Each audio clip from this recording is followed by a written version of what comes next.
Adam, you're live. Hey guys, I was actually reading the comments. People are already leaving comments on our live chat for this video, and Julius Newman is there, so I'll make him a moderator. Hi guys, nice to see all of you. Kataluna, thank you for joining us today. Hi Tara, as always. Thank you. And, before we get into the chat, I wanted to have Tara queue up the video of you winning Miss Silver State for the state of Nevada. So Tara, let's play that before we get into the introductions.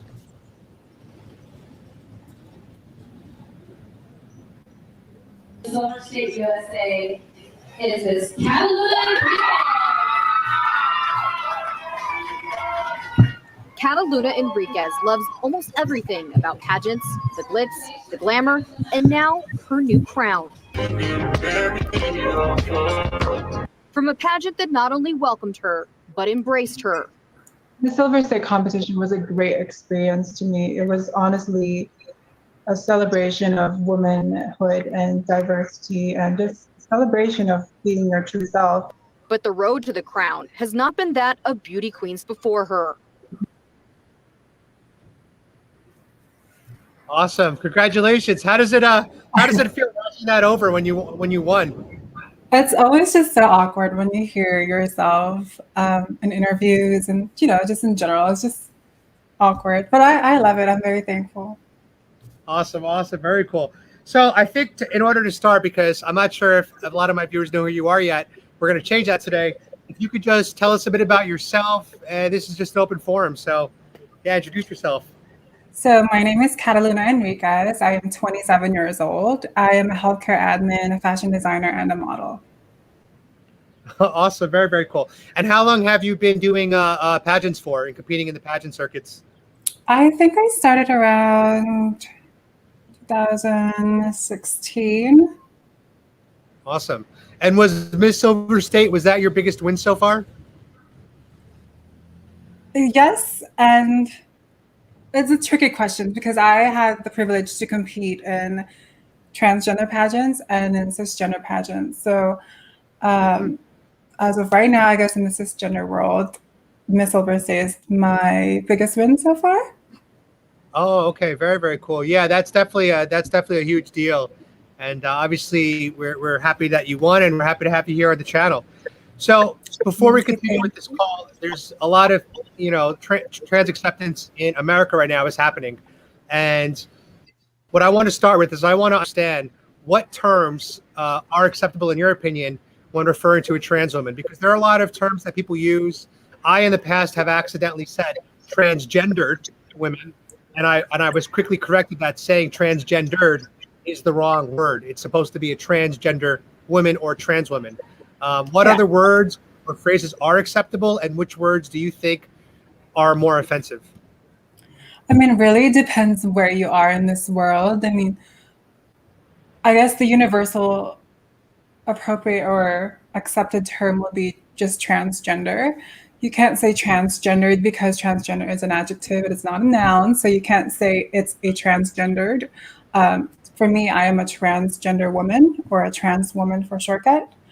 And it really just depends on where you are in this world. I mean, like just a little bit of a fact, we've lived and we have existed and documented in history before pre-colonization. And, with indigenous culture, there's the Two-Spirit, and Thailand, there's Katoy, India, Hijra, I think. Philippines, they call it the Babaylan, and Papaine in Samoa and Mahu in Hawaiian culture. So we've just really depends on where you are, but I think just having or using the term trans or transgender is the most universal accepted term. Yeah, I agree with you, because when I was living in Thailand, I remember I kept hearing the word Katoy being, tossed around a lot. And from my understanding, Katoy translates to ladyboy. And I understand that in America, if you were to call a trans woman a ladyboy, that could be very offensive. But very highly offensive, yeah. Exactly. But in Thailand, it's not really that offensive. It's what they refer to themselves as, and it's what the community refers to themselves as. So I do think it's important that here in the U.S., we understand and learn what's acceptable and what's not, because I am a big fan of trying not to offend someone and trying to respect someone's wishes and opinions of how they want to be referred. So We are going to use trans women or transgender women. I hope my audience learns from that so they don't make any mistakes in the future. Now, Tara, as my audience knows, is half Filipino. Are you full Filipina? Me? Yeah. Yes, I am. Awesome. Very cool. So you guys have that in common. And the question that Tara had. Yeah, in the Philippines, beauty pageants are huge, huge, huge. Right. That's why I'm surrounded by 2 Filipino beauty pageant winners. Tara was curious, what was it like growing up as a trans woman in the Philippines? Because you lived in the Philippines until you were 10 years old, right? Yeah, but the thing is, I never transitioned in the Philippines. So I was born in the Philippines and then I moved to the US around 10. What I love, though, is, well, I don't want to say love, but why I appreciate it because I had the privilege to see what it's like to live as a trans woman in America, but also see what it's like to be in the Philippines or other parts of the world. And there's so many differences in America. I have the right and the privilege to be able to document myself as a female and legally as a female, or change my name and gender change or as a female. And in other countries, in the Philippines, you can't do that. And I believe a lot of Asian countries don't do that as well. Thailand, the birth certificate is exactly what you're born as. Like if you're assigned a male at birth, that's what you have to have on your ID. Now, I believe there's an underground market, of course, for fraudulent documentation. Well, it's not fraudulent, but in Thailand, it's considered where you could change your gender on documents. But yeah, Thailand's the same exact way. Huh, interesting. Wait, there's a market for that?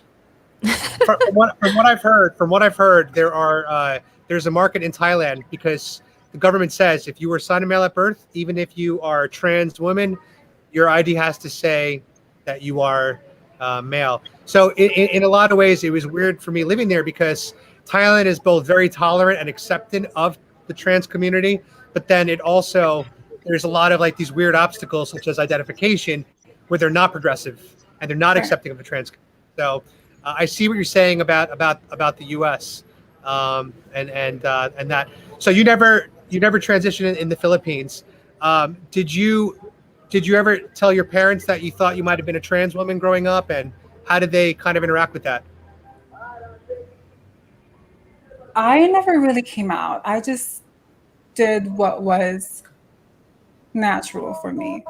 And do your parents know about the victory that you just had this week? Have you been in contact with them about that?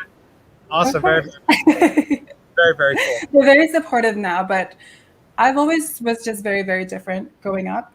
And a lot of the things that I had to learn was to kind of limit myself or to control myself just so I could please other people, in the sense, please my parents, and also just to be safe, which is a lot of what trans people deal with. This being different itself, you're already a target for discrimination and bullying, and just imagine having to deal with that every single day in your life. Right. It's basically kind of like battling just the moment that you were born. Yeah, I mean, I got to say, like, when I'm from New York City, I grew up in New York, and I left New York in 2015. The trans community, when I was living in New York growing up, wasn't as large as it is now. And so I feel that if I was, let me go back, I'm 37 years old now, but let's pretend I was 21 years old.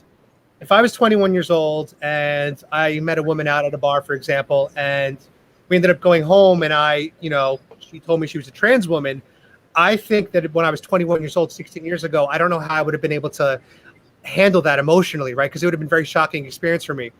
But after living in Thailand for a year and a half and learning about the trans community, I'm very accepting and open-minded of everyone now.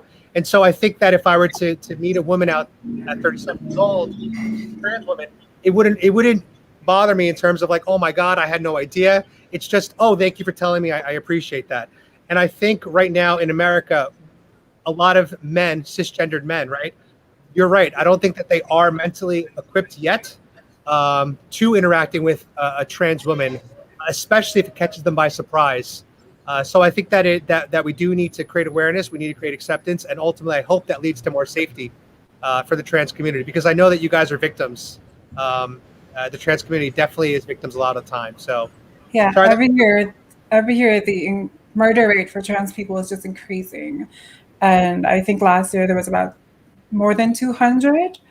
And I think about 50 in America and about more than 80% in Brazil. what do you think? Kat, I know you're. Oh, I'll just jump in with a question. Kat, Kat, I know that your platform, while competing in pageants, is about raising awareness for the trans community. What are some of the key messages that you have from your platform? Well, I think it's really just educating people about the trans community.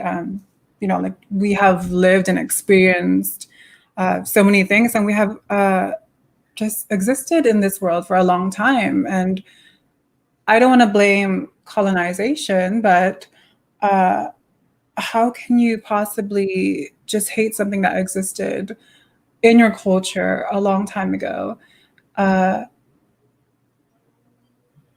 treat them with just because they're different? And to me, it's really not just about trans people in general. I advocate for just gender equality as a whole, just eliminating or trying to combat hate. Awesome. Yeah, that's definitely a good message. So I hope that this chat here does move the needle a little bit, that we can build some acceptance in the community out there, because I think that's important. When you compete in the cisgender pageants, which the Miss Silver State pageant was, how did the competitors react to competing against a trans woman? Good question. So I can only speak upon what I've experienced with them, and most of them have been very, very supportive. In fact, all of them have been supportive in Miss Silver State, and I really appreciate that. And when going into that pageant, I was really scared because of my past experiences and competing in a different competition, and I went there competing to overcome some of my fears. And right when I got there was like a huge circle of just tell yourself who you are. And right there, and I was like, hi, my name is Kat. I'm transgender. If you never met a trans woman before, now you have. And so I just really put myself out there and tried to overcome some of my fears. How do you feel like some of the challenges that you have faced personally in your life, how has that prepared you for the crown? Well, I've always just worked so hard for everything that I do. I've experienced so many things in life, from years of bullying, being a victim of rape or sexual and physical abuse, not having so much, kind of growing up in poverty and living in a single parent household, so many things, and being a first generation American or Southeast Asian American. There's just so much that I've had to fight and had to deal with in life. And the very fact that I'm still alive and still prospering and choosing to become a better individual, work on myself and work for other people, and making sure that, I'm creating a space where I could possibly undo a wheel of experiences that I've dealt with in life. And so that won't foster to anyone else. That's awesome to hear. Tara had a question that she sent to me yesterday, and obviously as a pageant girl, your role is to bridge understanding and foster unity. But for some people, your participation is divisive because they may not agree with it. What message do you have for the people that say that a trans woman should not be competing in a cisgender pageant? Well, I think your opinion is your opinion, and I respect it regardless if you respect me as an individual. You have every right to say what you want to say. For me, I've always just choose to believe that there is more than to what you see. It's not always the reality of what we see, and so to me, it's if you are a CEO, if you are the president, if you are a millionaire, regardless of who you are as a person, I will judge you as your character, not your title. And for someone who wants to simply decide how to treat me based according to my DNA, then that is your choice. You can, not pay attention to how I've lived, the experiences I've overcome, and how society treats me and how I present myself in daily life. And if you just choose to define me according to my DNA, then that's your choice, and I choose not to do that. Awesome. And I saw one of your recent Instagram posts where you were acknowledging that you receive a lot of hateful comments sometimes. Do they usually come in DMs, public comments, and then how do you deal with that emotionally? Because I know a lot of trans people deal with being bullied on the internet. So what have been some of your experiences, and what advice would you give to someone who's being bullied? To me, it really, personally for me, it doesn't affect me at all. What affects me is when they attack people who are connected to me. So if my friends were commenting on my post, and if someone else decides to comment on them, that affects me because they don't deserve that. It doesn't bother me if someone says anything personal about me or comments something that, or say I'm a man, which I get a lot. I've heard so many things growing up. People have tried to tell me what I should be, how I should be, what I'm allowed to do. And for a while, it ate me up. I grew up very angry at the world for so many reasons, and I think that could be it.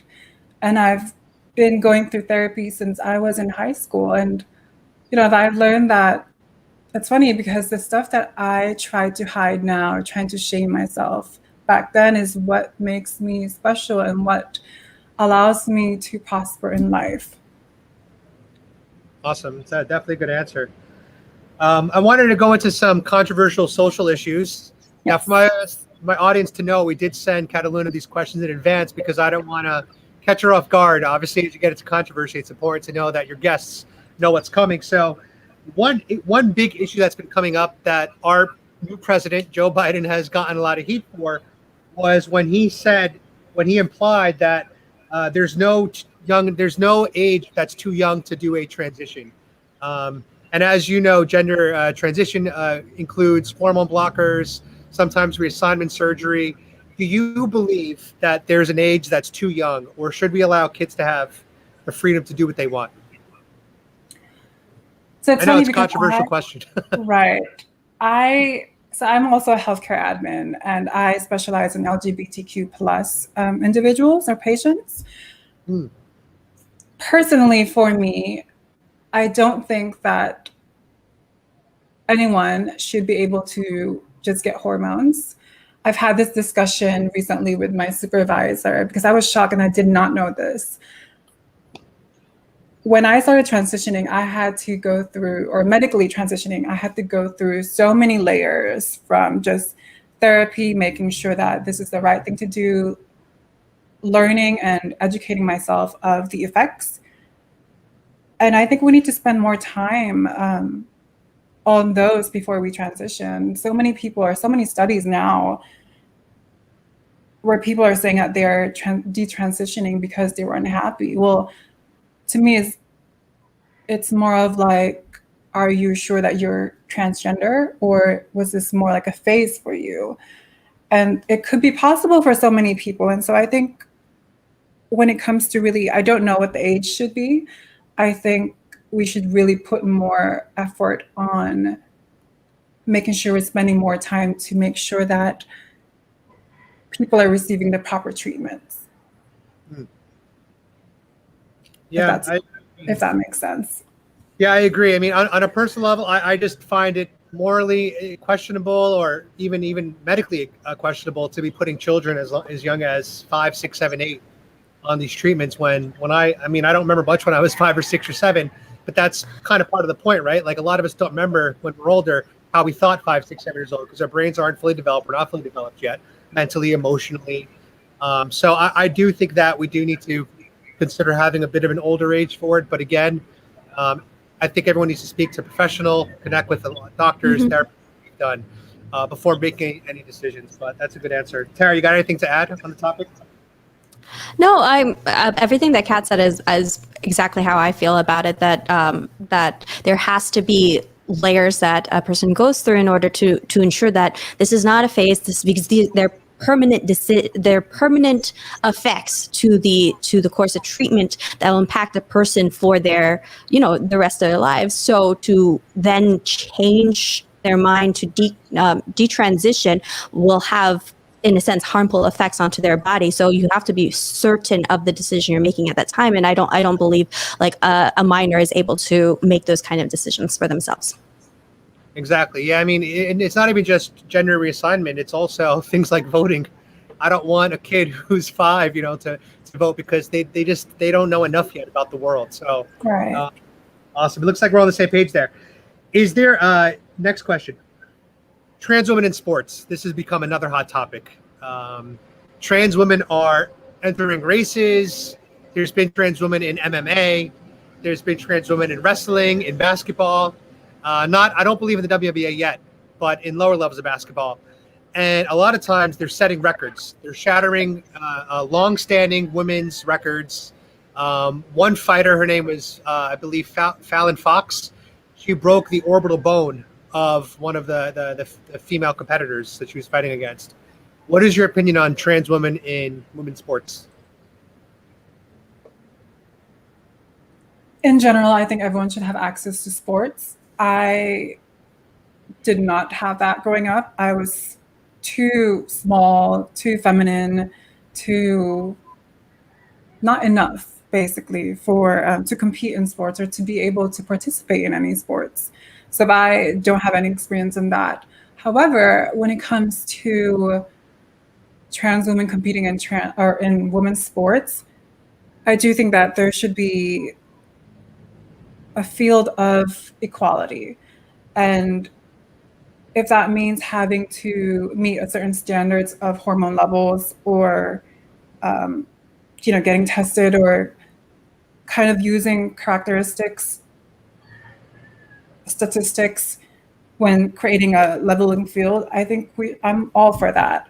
I don't believe in simply just allowing trans women to compete in sports because I understand that there are advantages and disadvantages in each person's body. And with sports, I really think that we should create an equal field for everyone, regardless if you're trans or a cis woman. Right. It's a good answer. Hey, Tara, do you have the super straight link queued up from the email? If you could pull that up at the back end. Yeah. From the Atlantic. All right, let's pull it up on the main screen. I don't know if everyone's heard of that. But Kataluna, have you heard of the super straight movement before? Slightly. I never really talked about it though, so it's very interesting. And all right, cool. Yeah, I'll give a little background. It's pretty recent. Yeah, it's very recent. It's pretty recent. So there's this new sexual identity that's coming out because what's happened is if you're a straight cisgender male that doesn't want to date a trans woman, they've been called transphobic, right? They've been said, oh, you're being transphobic. So what some straight people have created was this movement called super straight, where their sexual identity, they've created a sexual identity called super straight, is that they are only attracted to women that were born, assigned at birth as women, and that are feminine women. So this now removes trans women as what they're attracted to. And there's been a lot of backlash from the trans community that this is more examples of transphobia. What's your opinion on the super straight movement? Do you find it offensive, or do you kind of understand where these people are coming from? why did they call it super straight? Basically, with straight, the backlash was that if you're not willing to date a trans woman, then you're like transphobic. But so basically, a new invented idea is super straight, and that's the orientation that you're only interested in women who are biological women at birth. So interesting. So it's almost like the spectrum, like having the spectrum. So it ended, one end was straight, and so they added on an additional layer to that of super straight. That's so interesting. For me, if you are a straight man and who are not attracted to trans women, that's perfectly fine. I don't view you as transphobic. I think with attractions, everyone has a type. I can't force you to like me for how I look or who I am as a person, and I won't force you to like me. And when it comes to when it comes to just attraction, everyone has their type. I don't think you should be labeling someone simply because of they refuse to not be attracted to you. Right. Exactly. Yeah, I mean, You know, Adam's type is Asian. My type's Latino. my type is typically ambiguous. And tall. Typically ambiguous or mixed race is my type. That's my type. I like mixed race. So I remember watching a few videos about this exact topic, and the reality is, if a trans woman presents herself as a woman, a lot of times you wouldn't know that it was a trans woman, right? If I saw, for example, if I saw you walking down the street, Kataluna, I probably would not look at you and be like, "Oh, that's a trans woman." I would see a beautiful woman who's got, beautiful hair, great makeup on, great figure, great body, good fashion. I would be attracted to you because I would not know that you're a trans woman. And I think that's where it creates a lot of confusion in American society of, because I'm attracted to a trans woman physically, but she was, biologically born a man, where does that put these cisgender men? So it almost kind of like threatens their personal definition of straightness. And so that's why I think they had to come up with this super straight type of movement, which again, I understand. But as you said, dating a trans woman is not necessarily for everybody. Just as, and again, I'm not trying to say that these are equal, but there are some people that have certain types, right? You said not everyone's going to be everyone's type. So, for example, if somebody was super shredded with the six-pack, that's a lot of girls' types, right? If a guy's got a six-pack, but there are some women that actually don't want a guy with a six-pack because it makes them feel fat. So again, not everybody has to be attracted to something. We all have different types, and that's this world. So I appreciate you being very. Of course. And if I can clarify something, something that we don't often talk about, or some people that are still confused about it. If you are a cisgender man and identify as straight, if you are attracted to a trans woman, then you're still straight. You're not, you're attracted to a woman, not a man. So you wouldn't say you're gay or questioning or bisexual. What you do sexually is completely something else. What you're attracted to is what you should pay attention to. Yeah, I absolutely agree. And let's pull up her Instagram page on the back end, Tara. Let's pull that up if you have it queued up. Yep. I think you got a beautiful Instagram page. I love your content. I've been liking a lot of your last posts. Yeah, no, you definitely have a wonderful page. You have a photographer like that, that you do work with, or are these just random photographers that you meet out places? I have a few. Some of them I just asked my friends to take it for me. I studied a little bit of media or multimedia in high school called San Leandro Academy of Multimedia. And we focused on animation, photography, film, music. And so I had a little bit of background from that. Oh, very, very cool. Yeah, so if you guys want to follow her on Instagram, it's Miss Kataluna, MS Kataluna. You look good there with that haircut. Very nice. Thank you. It was a wig. Oh, nice. Yeah. You guys could definitely, you definitely check her out, check out her page, give her a follow, support the movement. And I guess, what advice do you have for the trans community, as well as what advice do you have for the cisgender community that might be hesitant to accept, embrace, and understand, trans women? So for the trans community, I think really just loving yourself. You're born for a reason. You're born for a purpose. Use that purpose. Don't let your differences stop you from your dreams, your goals in life, and really put yourself out there.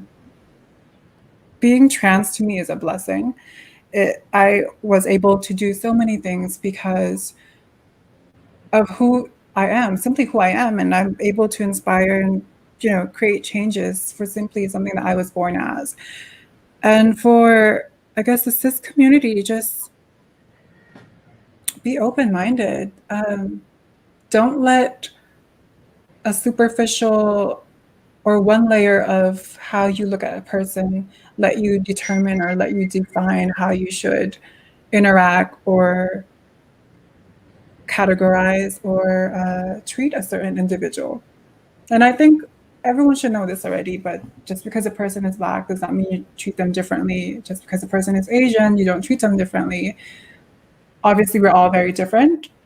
But if we could all agree we're all in one race, and that is a human race, and that is one thing I think we should really just focus on. Awesome. Those are some definitely great words. Tara, do you have any closing remarks or questions? I do actually.